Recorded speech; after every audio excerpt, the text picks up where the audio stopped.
நமது நம்மளெல்லாம் வாழ வைத்த புரட்சித் தலைவர் எம்ஜிஆர் அவர்களையும் புரட்சித் தலைவர் அம்மா அவர்களையும் வணங்கி, நம்மளுடைய எடப்பாடியார் புரட்சி தமிழர் அவர்களையும் வணங்கி, நம்மளுடைய உலகமெல்லாம் வாழுகின்ற கிறிஸ்தவ மக்களுக்கு நாளைக்கு கிறிஸ்துவ பிறப்பு விழா நடைபெறுவது.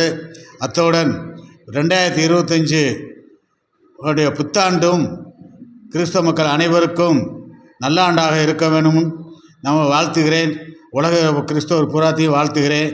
அத்தோடு வருகின்ற 2026 எலெக்ஷனில் சட்டமன்ற எலெக்ஷனில் புரட்சி தமிழர் எடப்பாடி ஐயாவும் நம்மளுடைய புரட்சித் தலைவர் எம்ஜிஆர் அம்மாவுடைய ஆசையோடு நல்ல ஆட்சி மலர எல்லாம் உறுதிமொழி ஏற்போம் என்று கூறி